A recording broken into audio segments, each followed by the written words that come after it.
आदाब दोस्तों।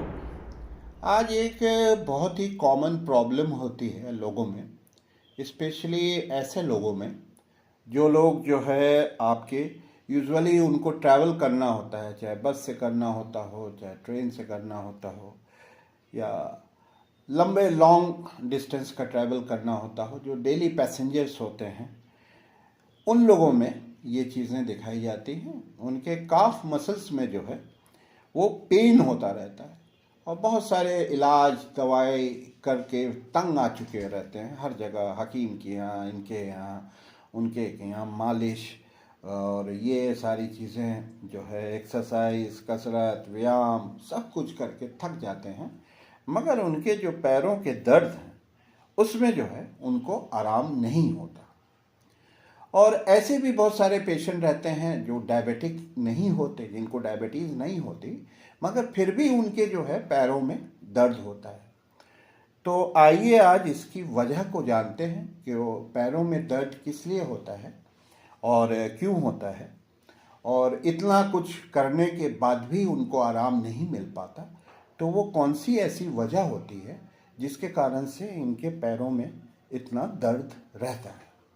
यूजुअली बहुत से लोग क्या करते हैं, वो क्या करते हैं कि कैल्शियम जो है बोरिया बोरिया कैल्शियम खा जाते हैं, मगर फिर भी आराम नहीं आता। बहुत से लोग होते हैं, सोचते हैं कि विटामिन डी की कमी से होता है, एम्पेरिकली जो है विटामिन डी का ट्रीटमेंट भी स्टार्ट कर देते हैं, उनसे भी नहीं होता। हत्ता कि ऐसे भी लोग होते हैं जो बहुत सारे, मतलब समझ लीजिए कि दर्जनों जो है आपके मिथाइल कोबालामिन के इंजेक्शन्स वगैरह भी लगा लेते हैं, मगर उसके बाद भी जो है उनको आराम नहीं मिल पाता। और मैंने बताया कि ऐसे भी पेशेंट होते हैं जो डायबिटीज़ नहीं, बहुत से लोग क्या थे, जो सबसे कॉमनेस्ट कॉज होता है पैरों के दर्द का, लोग सोचते हैं कि पेशेंट डायबिटीज़ होगा, डायबिटीज़ के कारण से दर्द होता है, तो ऐसा भी नहीं होता। तो जनरल कारण जो जितने भी पैर दर्द के होते हैं, अगर उसको आप रूल आउट कर भी लेते हैं, मगर फिर भी ये इस तरह का ये दर्द होता है, तो आप जो है उस वहाँ तक आदमी पहुँच नहीं पाता, और इसके कारण से उसका जो पेन है वो अनडायग्नोज रह जाता है। तो इसी तरह के एक हमारे पास आए, और आने के बाद उन्होंने बताया कि डॉक्टर साहब, मैं बहुत परेशान रहता हूँ और हमारा पैर का दर्द जो है, आज सालों से हम बहुत परेशान हैं। कोई ऐसा ट्रीटमेंट, कोई ऐसा इलाज, चाहे वो हकीमी इलाज हो, आयुर्वेद का इलाज हो, वो जो है मैं सब कर करा के थक गया, मगर मेरे पैर के दर्द में आराम नहीं हुआ। तो मैंने उनसे एक सवाल पूछा, मैंने पूछा कि आप काम क्या करते हैं।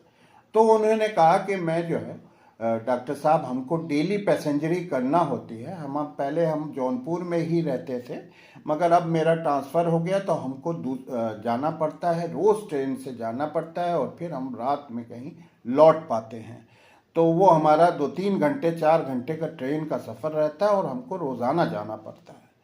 तो हमने कहा कि आपके पैर में सूजन वगैरह भी आ जाती है? तो कहने लगा, हाँ आ जाती है। तो ये उनकी समस्या थी। तो मैंने उनसे कहा कि आपने कोई इसके लिए जांच वगैरह कराई? तो उन्होंने कहा, मैंने बहुत सारी जांचें कराई, हमने जो है आपके पैरों की नसों के वेस्कुलर डॉपलर वगैरह भी कराए, उससे भी आप कुछ नहीं निकला। मैंने बहुत सारी जांचें, विटामिन डी की जांच कराई, मैंने विटामिन B12 की जांच कराई, मगर फिर भी हमारे जो है पैर के दर्द में कोई आराम नहीं मिला।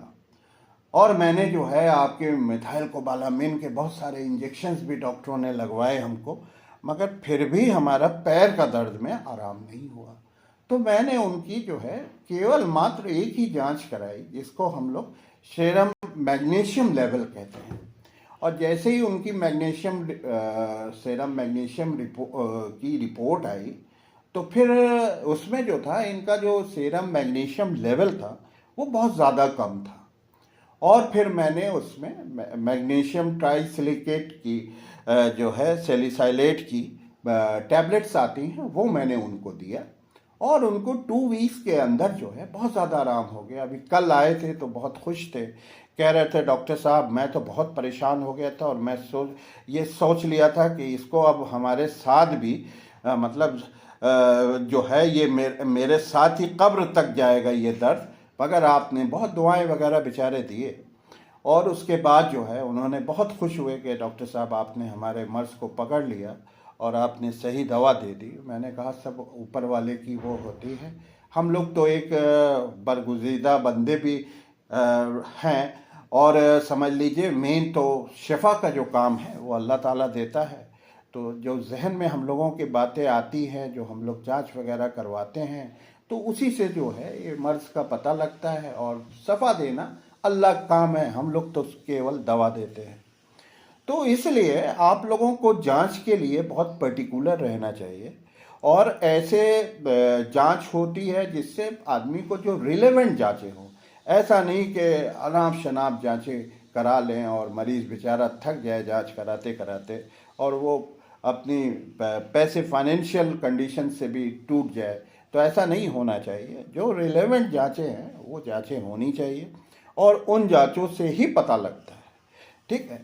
क्योंकि जब जांच से कंफर्मेशन होता है तभी डॉक्टर जो है वो सही दवा देता है और सही इलाज तभी हो पाता है। अगर आप लोग भी इसी तरह की कोई भी समस्या या परेशानी से, क्रॉनिक समस्याओं से आप परेशान हैं, तो आप कमेंट में अपनी समस्या लिख दें, तो अगला वीडियो मैं आपकी ही समस्या का बना सकता हूं। और अगर आपको वीडियो पसंद आया है तो इसको ज़्यादा से ज़्यादा जो है वीडियो को आप जो है अपने दोस्तों में इसको शेयर करें, और इसको लाइक करें, और इसको कमेंट करना बिल्कुल ना भूलें।